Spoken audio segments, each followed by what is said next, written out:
காதலனும் தேர்வெழுதி காத்திருந்த மாணவி நான். காதலனும் தேர்வெழுதி காத்திருந்த மாணவியான்.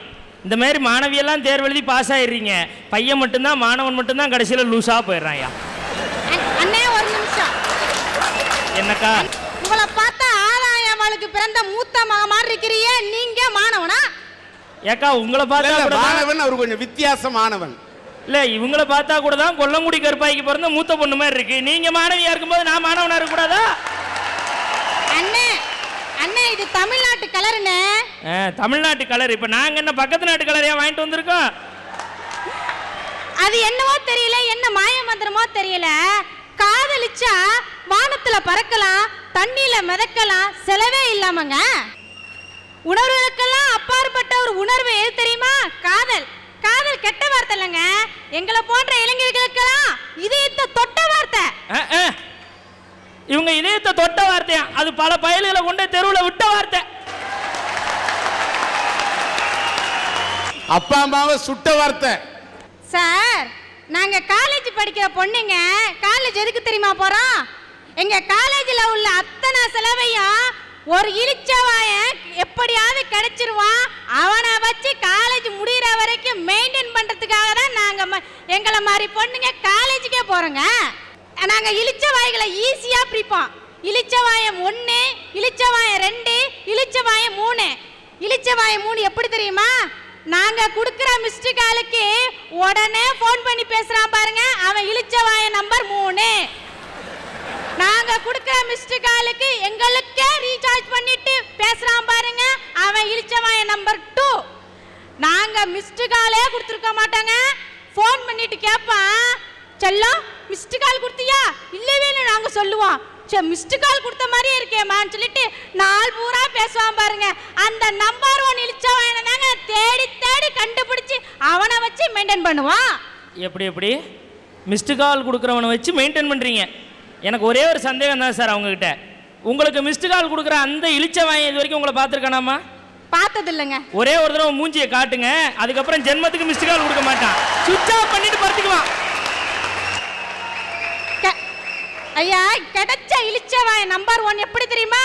நான் காலையில தூங்கிட்டு இருப்பேங்க, காலையிலே எஸ்எம்எஸ் அனுப்பான், செல்லம் அம்முக்குட்டி பொச்சுக்குட்டி எழுந்துரா காலேஜுக்கு லேட் ஆயிட்டுன்னு சொல்லுவான். நானும் அவன் சொன்னதை நம்பி அவசர அவசரமா எழுந்திருச்சு குளிச்சுட்டு சாப்பிட்டுட்டு பஸ் ஸ்டாண்டுக்கு காலேஜுக்காக நிற்பேங்க. பஸ்ஸுக்காக பலா போன பஸ் எப்பையும் போலயுமே கூட்டமா தாங்க வரும். இருந்தும் என் இளிச்சவனுக்கு தெரிஞ்சிடும். எப்படியாவது ஃப்ரெண்டு கிட்ட ஓசி பைக்கை வாங்கிட்டு வந்துட்டு அம்முக்குட்டி உன்னை காலேஜில் கொண்டே விடுறேன்னு சொல்லிட்டு காலேஜுக்கு கரெக்டாக கொண்டு போறானே அந்த இளிச்சவாயனுக்காக நாங்க ஏங்க காதலர் தினத்தை கொண்டாடக்கூடாது? அதோட விட்டான எங்க இளிச்சவாயன் காலையில ஈஸியா சமைக்க முடியும்னு சொல்லிட்டு எங்க அம்மா இட்லியும் தோசையும் கட்டி கொடுப்பாங்க, மத்தியானத்துக்கு தயிர் சாதம் கட்டி கொடுப்பாங்க. ஆனா என் இளிச்சவாய் எப்படி தெரியுமா? நான் அதை சாப்பிடக்கூடாதுன்னு சொல்லிட்டு எனக்கு பூரி சட்டும் சப்பாத்தியும் வாங்கிட்டு வந்து என் கையில கொடுத்து சாப்பிட சொல்லிட்டு காஞ்சி போன இட்லியை நான் தான் செஞ்சேன்னு பொய் சொன்னா கூட அதையும் நம்பி ரசிச்சு ரசிச்சு சாப்பிட்றானே அந்த இளிச்சவாயனுக்காக நாங்க ஏங்க காதலர் தினத்தை கொண்டாடக்கூடாது? காலேஜ் முடிஞ்சு நாங்கள் வீட்டுக்கு போகும்போது அழகா அதே ஓசி பேக்கை எடுத்துட்டு வந்துட்டு 2 பீஸா வாங்கி கொடுப்பான். நான் வாங்கிக்கிடுவேன். கூடவே 2 பர்கரையும் வாங்கி கொடுப்பான். போதுண்டா 2 பீஸாவே போதுண்டான்னு சொன்னா அந்த இளிச்சவன் என்ன சொல்லுவான் தெரியுமா? உனக்கு 2 பீஸா, உன் தங்கச்சிக்கு 2 பர்கரு கொண்டு போய் கூடுன்னு சொல்லு. என்னையும் தங்கச்சியும் தான் குடும்பமா நினைக்கிறான் அந்த இளிச்சவனுக்காக ஏங்க காதலர் தினத்தை கொண்டாடக்கூடாது? ஏக்கா ஒரு நிமிஷம், இப்பதான் புரியுது. என் மாப்பிள்ள ரொம்ப விவரமானவன். அவன் அக்காவை பார்த்துருக்கான், அக்கா சரியில்லை தங்கச்சியாவது மடங்கட்டு போயின்னு பீஸாவுக்கு பர்கர். நீங்க சொல்றத பார்த்தா அவன் இளிச்ச வாயன் இல்லையே, ரொம்ப விவரமான வாயன். ஞாயிற்றுக்கிழமை ஆயிட்டா நான் இழுத்து பார்த்துட்டு தூங்க மாட்டேங்க. காலேஜ் போற பிள்ளை நீ அழகா இருக்கணும்னு சொல்லிட்டு பியூட்டி பார்லருக்கு வந்து பணத்தை கட்டிட்டு என்ன உள்ள அனுப்பிட்டு வெளியில பிச்சைக்கார மாதிரி நான் 3 மணி நேரம் வெளியில நிக்கிறான் பாருங்க. அந்த இளிச்ச வாயனுக்காக ஏங்க நான் காதலர் தினத்தை கொண்டாடக்கூடாது? அவன் உண்மையிலே பெரிய மகா பாக்கியசாலிமா. அவனெல்லாம் கிடைச்சா காலில் கும்பிட்டு விழுகணும். உன்னையும் பியூட்டி பார்லருக்கு நம்பி கூட்டு போயிருக்கான் மத்தியா. ஆனா உண்மையிலேயே இந்த மாதிரி பொண்ணுங்களை பியூட்டி பார்லர்ல 3 மணி நேரம் விட்டுட்டு வெளியில உட்காந்துருக்கான் பாருங்க ஆம்பளை, அவெல்லாம் கடைசியில எங்க உட்காந்துருப்பான் தெரியுமா? அந்த போட்டோல இருக்கு பாருங்க, சென்ட்ரல் பஸ் ஸ்டாண்டு, அப்படிதான் தெரியுமா? என் இளிச்சவாயன்ட்ட நான் என்னைக்கோ சொல்லியிருப்பேங்க, என் பர்த்டே டேட்டை எங்க அப்பா கூட மறந்துடுவாங்க, எங்க அம்மா மறந்துடுவாங்க, எங்க அண்ணன் மறந்துடுவா, எங்க அக்கா மறந்துடுவா, என் தங்கச்சி கூட மறந்துடுவா, என் சொந்தக்காரங்க எல்லாம் மறந்துடுவாங்க. ஆனா அந்த இளிச்சவாயை மட்டும் நைட்டு 12 மணி வரை முழிச்சிருந்து விஷ் யூ ஹாப்பி பர்த்டேன்னு சொல்லுவாங்க. அந்த இளிச்சவாயனுக்காக நான் காதல் தினத்தை கொண்டாடாம இருந்தா அது தப்பு இல்லை? அதோட விட்டானா இளிச்சவாய காலையில 8 மணிக்கு ஷார்ப்பா வந்து எனக்கு என்ன கலர் ட்ரெஸ் சூட்டா இருக்குன்னு சொல்லிட்டு அதையும் வாங்கிக்கிட்டு அவனுக்கு நான் மேட்ச் ஆகுறேன்னா இல்லையாங்க, எனக்கு மேட்சா வாங்கி கொடுக்குறான் பாருங்க. அந்த இளிச்சவாயனுக்காக நான் காதல் தினத்தை கொண்டாடுறது என்னங்க தப்பு? நாராயணா, இந்த கொசு தொல்லை தாங்க முடியல நாராயணா. அத ஒரு கொசு சொல்லுது பாத்தீங்களா, அதாங்க தாங்க முடியல. நாட்டில் ஈ தொல்லையே பெருந்தொல்லையாகி போச்சு. ஈயே கிராஃபிக்ஸில் கலக்கிக்கிட்டு இருக்குன்னா நாளைக்கு கொசு இவன் கூட கலக்குவான். அதோட விட்டானா சி போட நாய திட்டுவேங்க. காலை சுத்தி நாய்க்குட்டி மாதிரியே சுத்தி சுத்தி வருவான் அவன். அந்த இளிச்சவாயனுக்காக நான் ஏங்க காதல தினத்தை கொண்டாடக்கூடாது? தாராளமாக கொண்டாடலாம் தாயே. ஆனால் ஒன்று சொல்கிறேன், இத்தனை வார்த்தைக்கு வார்த்தை இளிச்சவாயன் நீ சொன்னிய, நானும் காதல் கொடுத்து கேட்டுக்கிட்டே இருந்தேன். ஏன்னு கேட்டா யாரை பார்த்து இளிச்சவாயன்ற? ஒன்னுகிட்ட இதயத்தை கொடுத்தான் அவன் இளிச்சவாயனா? நீ கலரா இல்லாட்டாலும் பரவாயில்ல, வண்ணத்தை பார்க்காம காதலிச்சா போருங்கிற எண்ணத்தை பார்த்தா அவன் இளிச்சவாயனா? பர்சனாலிட்டியை பார்க்காம தன் பர்சல இருந்ததெல்லாம் உன்கிட்ட கொடுத்தான அவன் இளிச்சவாயனா? அவன் இளிச்சவாயன் இல்ல தாயே, எப்படி இருந்தாலும் பரவாயில்லை என்று உன்னை ரசிச்சவாய. அப்படிப்பட்ட அந்த இளிச்சவாயனை எல்லாம் ஏத்துக்கலன்னு சொன்னா காலம் அப்படி கெட்டு கிடக்குது. அதனால இந்த காலத்து பசங்களுக்கு அந்த காலத்திலே பாடி வச்சேன். பொன்னான மனசே பூவான மனசே வைக்காத பொண்ணு மேல ஆசை, நீ வைக்காத பொண்ணு மேல ஆசை. அட பொன்னான மனசே பூவான மனசே வைக்காத பொண்ணு மேல ஆசை, நீ வைக்காத பொண்ணு மேல ஆசை. சமைச்சு வச்ச மீன் குழம்பு நீயும் சலிக்காம தின்ன போத, தாலி கட்ட நினைச்சிருப்ப நீயும் தாரமாக்க துடிச்சிருப்ப. அன்று கையதான கழுவு என்றா இன்று காதல் இல்லை அழுவு என்றா, அன்று கையதான கழுவு என்றா இன்று காதல் இல்லை நழுவு என்றா. ஆட பொன்னான மனசே பூவான மனசே வைக்காத பொண்ணு மேல ஆசை, நீ வைக்காத பொண்ணு மேல ஆசை.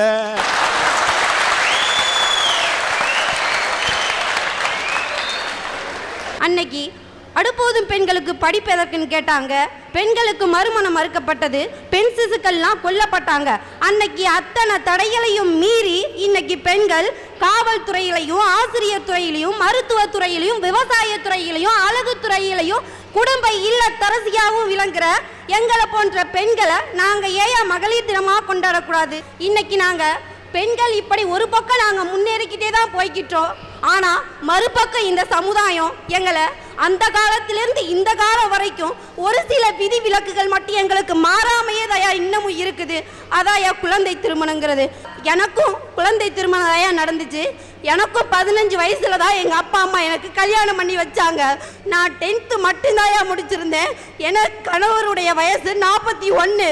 என்னுடைய தாய் தகப்பனார் அப்படிப்பட்ட திருமணம் தான் எனக்கு பண்ணி வச்சாங்க.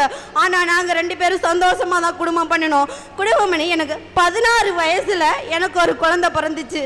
அந்த குழந்தை என் கூட படித்த பிள்ளைங்க எல்லாரும் தன்னுடைய ஸ்கூல் பேக்கு தூக்கிக்கிட்டு ஸ்கூலுக்கு போனாங்க. ஆனால் நான் மட்டும் என்னுடைய கை குழந்தைய தூக்கிக்கிட்டு நான் ஆஸ்பத்திரிக்கு போனேன். அப்படிப்பட்ட நிலைமைதாயா எனக்கு இருந்துச்சு. ஆனால் நான் கண் கலங்கல. என்னைக்கோ ஒரு நாளைக்கு எதையாவது ஒன்று நம்ம சாதிப்போம் அப்படின்னு நினச்சிக்கிட்டு நான் அப்படியே மனசுக்குள்ள வச்சுக்கிட்டேன். திருப்பி 18 வயசுலேயே எனக்கு ஒரு குழந்தை பிறந்துச்சியா. அப்போ ஆனால் 18 வயசில் எல்லாருக்கும் ஓட்டுரிமை கொடுப்பாங்க. ஆனால் எனக்கு 18 வயசுலேயே 2 குழந்தையும் பிறந்து முடிந்துச்சு. அப்பயும் நான் தன்னம்பிக்கை இழக்கலை. ஏதோ ஒன்று சாதிப்போம், நம்மளால் ஏதோ ஒன்று முடியும்னு நினச்சேன். என் வீட்டுக்காரர் சாதாரண மளிகை கடையில் தான் வேலை பார்க்குறாரு இல்லைங்கள. அப்போ அங்கே உள்ளவங்க எல்லாரும் என்னைய வந்து தரமட்டமாக நினச்சாங்க. ஆனால் அப்போ நினச்சேன், இனி நம்மளுடைய வாழ்க்கையை இதோட சீரழிச்சுக்கிட்டோம்னா இனி நம்மளால எதையுமே சாதிக்க முடியாது, நம்ம குழந்தைகளோட எதிர்காலம் வீணா போயின்னு நினச்சிக்கிட்டு அன்னைக்கு நான் எங்கள் வீட்டுக்கார்ட்ட நான் எங்கள் அம்மா வீட்டுக்கு போயிட்டு வரேன்னு சொல்லிட்டு 2 வருஷம் நான் எங்கள் கணவர் வீட்டுக்கே வராமல் எங்கள் அம்மா வீட்டில் போய் நான் படிக்கிறதுக்காக போனேன். அப்போ அங்கே உள்ளவங்களாம் சொன்னாங்க, 2 குழந்தை பிறந்துட்டு என்னத்தை நீ படிக்க போகிற அப்படின்னு சொல்லி கேட்டாங்க. அப்பயும் நான் எதையுமே நினைக்கல. எல்லாம் சொல்லுங்க, இந்த பொண்ணு கணவரோட வராமல் வந்துருச்சுன்னு சொன்னாங்க. அதையும் நான் எதையுமே பொருட்படுத்தலை. நான் படிக்கணுங்கிற ஒரே வெற்றி மட்டும்தான் என் கண்ணுக்கு தெரிஞ்சிச்சு, நம்மளால படித்து வெளியில் வர முடியும் அப்படின்னு. அப்போ நான் போய் ஸ்கூல் பிள்ளைங்களா அந்த பிள்ளைங்க யூனிஃபார்ம் போட்டுட்டு போவோம், நான் சேலை கட்டிட்டு இந்த பக்கம் போய் டியூஷனில் போய் நான் உட்காருவேன். அங்கே ஒவ்வொரு நாளும் நினைப்பேன், இன்னைக்கு நம்ம குழந்தைய விட்டுட்டு வந்திருக்கோம், இன்னைக்கு நம்ம ஏதாச்சும் கற்றுக்கிட்டோமா அப்படின்னு மட்டும்தான் நான் நினைப்பேன். அங்கேருந்து வரும்போது என் பிள்ளைங்க 2 கடத்தெருவுலையும் அங்கே இங்கேயும் நிற்கும் பாருங்க, அந்த வழி எனக்கு மட்டும்தான் தெரியும். அத்தனையும் நான் தாங்கிக்கிட்டேன், நம்மளால ஏதோ முடியும் அப்படின்னு. வீட்டில் இருந்தே படித்து ப்ரைவேட்டாக நான் +2 எழுதி 935 மார்க் வாங்கியிருக்கேனா, நான் செஞ்ச முயற்சி தானாயா. அன்னைக்கு என் வீட்டுக்கார் படிக்கவே கூடாதுன்னு சொன்னார். ஆனால் அவர் மனசையும் மாற்றி அவரே கொண்ட, துர்கா நான் உன்னோட உணர்வை புரிஞ்சுக்கிட்டேன், நீ போய் படி அப்படின்னு சொல்லி அவரே கூட்டிகிட்டு கொண்ட என்னைய டீச்சர் ட்ரைனிங் காலேஜில் கொண்டு சேர்த்து விட்டாரியா. ஆனால் அதோட என்னோட கஷ்டம் முடிஞ்சிச்சுன்னு நினைக்கிறீங்களா? கிடையாது. 8:30 மணிக்கு பஸ்ஸு, அந்த பஸ்ஸை விட்டா எனக்கு பஸ்ஸு கிடையாது. ஆனால் 8:30 மணிக்குள்ள என் குழந்தைய ஸ்கூல் கிளப்பணும், வீட்டில் வேலை பார்க்கணும், நான் காலேஜுக்கு போகணும், காலேஜுக்கு கொடுக்குற ஒர்க்கை முடிக்கணும், திருப்பி நான் பஸ்ஸில் எத்தனை நாள் ஆம்பளை பையன் மாதிரி நான் பஸ்ஸில் தூங்கிக்கிட்டு வந்திருக்கையா. தூங்கிட்டு இருந்து வீட்டில் வந்து படிக்கலான்னு புக் எடுத்தோம்னா வீட்டில் வேலை பார்க்கணும்னு சொல்லி வீட்டில் ஒரு பக்கம் காட்டுவாங்க பாருங்க, அத்தனை டார்ச்சரையும் நான் தாங்கிக்கிட்டேயா.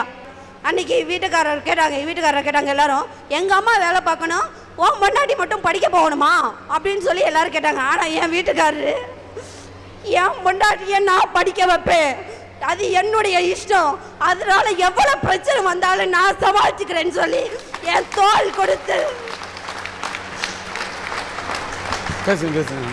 என்னுடைய தோலை தட்டி கொடுத்து, நீ படிக்கப்போ, நீ படிச்சாதான் உன்னுடைய லைஃப் நல்லா இருக்கும், நீ சாதிக்க முடியும்னு சொல்லி நான் ஒவ்வொரு நொடியிலையும் நான் பின்வாங்கும் போது என் கணவர் எனக்கு பின்னாடி இருந்து ஊக்கம் கொடுத்தாருயா. 40 பேர் எங்க கிளாஸ்லயா, 38 பேர் ஃபெயில், 2 பேர் தான் பாஸ், அதுல நானும் ஒருத்தியா. என்னுடைய கணவர் சாதாரண மளிகை கடையில தான் வேலை பார்ப்பாரு. 5000 ரூபாய் சம்பளம் தான். அந்த 5000 ரூபாய் சம்பளமும் இல்லைன்னா ஒரு குடும்பம் எப்படியா ஓடும்? ஆனா என்னுடைய கணவர் இதுதான் 41 வருஷமா சம்பாதிச்ச அத்தனை காசையும் என்னுடைய 2 வருஷம் படிப்புக்காக கொண்டாந்து எல்லா காசையும் போட்டுட்டு இன்னைக்கு நலாதிபதியா உட்கார்ந்துருக்காருல்ல. அன்னைக்கு நான் பெண்ணு நினைச்சு வீட்டுக்குள்ளேயே அடங்கியிருந்தேன்னா, இன்னைக்கு 10வது முடிச்சேன்னா, +2 முடிச்சு கம்ப்யூட்டரில் TCA டேலி டீச்சர் ட்ரைனிங் முடிச்சு இன்னைக்கு BA இங்கிலீஷ் வரைக்கும் என்னால் வர முடிஞ்சிருக்குமாயா. இன்னைக்கு என்னுடைய குழந்தை திருமணம் எனக்கு நடந்தாலும் என்னுடைய கணவர் எனக்கு ஃபுல் சப்போர்ட்டாக இருந்து, எனக்கு உறுதுணையாக இருந்து, உன்னால் முடியும்னு சொல்லி ஒவ்வொரு நிமிடமும் எனக்கு ஊக்குவிச்சதுனால இன்னைக்கு நான் இந்த அளவுக்கு வந்திருக்கையா. இதே மாதிரி குழந்தை திருமணம் பண்ணுற அத்தனை பெண்களுக்கு அமையுங்கிறது என்ன நிச்சயம் சொல்லுங்கய்யா.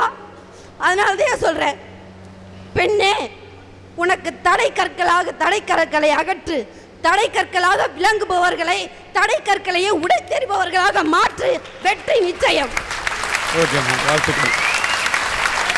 இப்படிப்பட்ட கணவர் இவருக்கு அமைந்ததை உண்மையிலே இறைவன் கொடுத்த வரம். அவரை நாங்கள் இந்த சன் டிவியின் அரட்டை அரங்கத்தின் சார்பில் மனதார பாராட்டுகின்றோம்.